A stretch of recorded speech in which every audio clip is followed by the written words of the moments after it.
video yang lainnya. Yuk kita mulai videonya. Nah, akhirnya di malam pertama antara raja dan juga ratu, mereka tidak jadi mantap-mantap ya teman-teman. Aduh, sayang banget ya, malah gagal total karena si raja lebih memilih untuk tidur dan meninggalkan si ratu sendirian. Aduh, apes banget ya, sabar ratu. Nah, tapi yang mengejutkan Mimin di sini adalah ternyata pada saat ratu tidur, raja itu menunjukkan sisi lainnya, di mana dia itu kayak berkomplotan gitu mencuri di desa. Jadi mereka masuk ke rumah warga-warga dan mereka nyuri emas dan apapun yang bisa mereka ambil dari sana. Dan belum tahu tujuannya apa gitu. Dan si raja ini kok jadi aneh gitu ya. Di siang hari dia tuh kayak terlihat agak bodoh gitu, tapi di malam hari dia menunjukkan sisi lain yang kayaknya kejam banget gitu loh teman-teman. Dan berkomplotan dengan pencuri. Kira-kira apa sih motif si raja ini sebenarnya? Mimin penasaran banget ya. Semoga aja segera diceritain.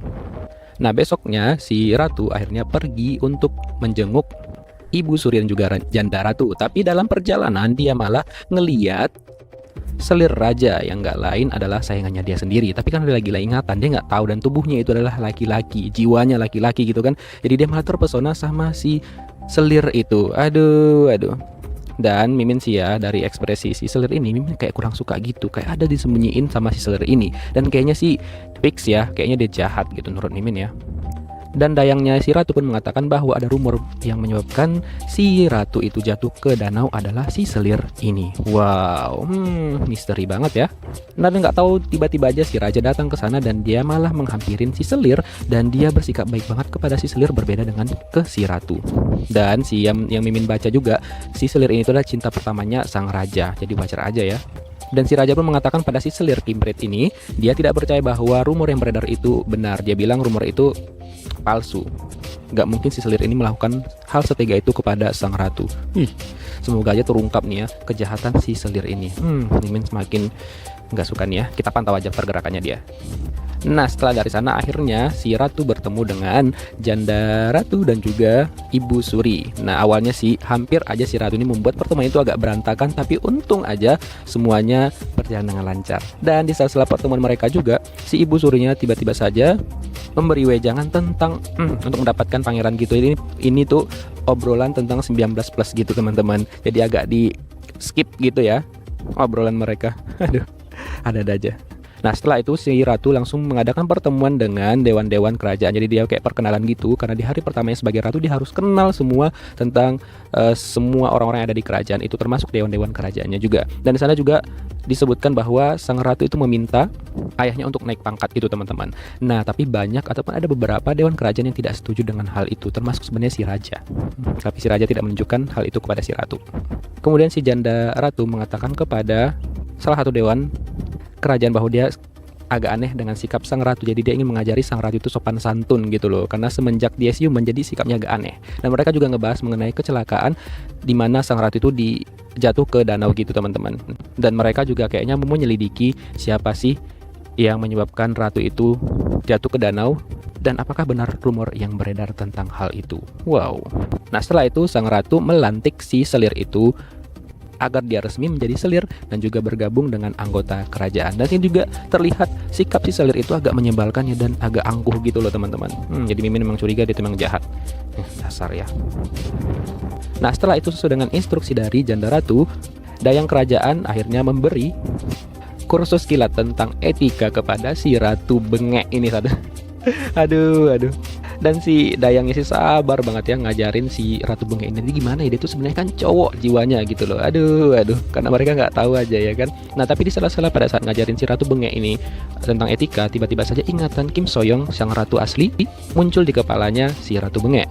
Dimana dalam ingatannya itu terlihat bahwa ada percakapan antara Kim Soyoung dengan sang raja.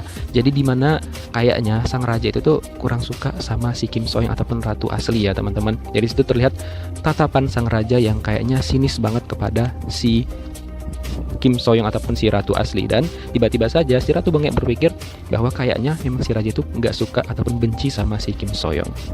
Nah, setelah itu si Ratu Bengek pergi menemui Janda Ratu untuk meminta pertolongan gitu. Jadi dia bilang kepada Janda Ratu untuk mengisi ulang lagi air danau itu. Tapi si Janda Ratu nggak mau karena hal itu dapat membahayakan keselamatannya sang ratu. Kemudian dia membuat kesepakatan dengan Janda Ratu dan Janda Ratu pun setuju. Dan jika si Ratu Bengek mau 7 hari 7 malam tidur bersama sang raja dan juga mengandung ataupun melahirkan pangeran, maka danau itu akan diisi kembali dengan air oleh janda ratu, dan mereka membuat kesepakatan. Nah, hal itu terdengar oleh si Ibu Suri dan dia memberitahukan hal itu kepada si Selir Kimprit. Maksudnya nggak usah dikasih tahu sama dia, jadi dia kan tahu rencananya. Bisa-bisa dia berbuat yang enggak lagi sama si ratu nantinya. Dan juga di sini terlihat bahwa memang dialah yang mendorong Kim Soyoung ataupun sang ratu asli ke danau. Karena di sini ceritakan dia teringat bahwa kejadian dia mendorong sang ratu ke dalam danau. Wih, memang dasar ya nih orangnya. Kesel banget Mimin sama nih orang. Cantik-cantik tapi nggak ada akhlak. Nah, singkat cerita malamnya si Ratu Bengek ingin menyamar jadi cowok, dia mau pergi ke desa gitu teman-teman.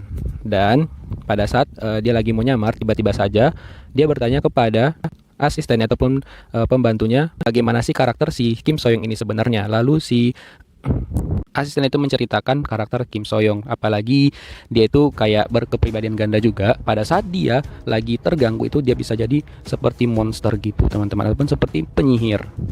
Dan dia memang kejam banget teman-teman. Tapi walaupun gitu sebenarnya dia tuh udah memiliki hati yang baik banget. Dan dari situ pun si Ratu Bengek berpikir mungkin hal itulah yang menyebabkan orang agak benci sama si Kim Soyoung ini. Wah, semakin banyak ya fakta-fakta yang terungkap, tapi makin banyak juga PR kita untuk berpikir ya. Nah, pada saat sampai di desa dia malah mabuk dan pergi ke tempat yang ya begitulah ya teman-teman, kalian tahu sendiri ya kan. Tapi pada saat dia mau pulang, dia nggak sengaja pergi ke tempat perkumpulan di mana di situ ada raja dan juga komplotannya lagi membicarakan rencana jahat mereka. Waduh, terutama rencana jahat mereka kepada ayahnya ratu dan juga dewan-dewan kerajaan yang lainnya. Waduh, bahaya banget ini ya. Dan mereka tidak sadar kalau sang ratu itu sudah menuju ke sana, karena sang ratu pun nggak sadar ya, karena dia itu lagi mabuk. Dan tiba-tiba saja sang ratu nyongol di sana, lalu dia kaget melihat mereka, lalu dia langsung berusaha dan kabur dari sana. Tapi mereka tidak membiarkan begitu saja sang ratu kabur, dan mereka tahu bahwa orang itu adalah sang ratu yang menyamar jadi laki-laki. Lalu sang raja langsung mengejar ratu dan dia mengatakan kepada sang ratu, dan kayaknya dia mengancam gitu, dan dia menodongkan pedangnya kepada ratu.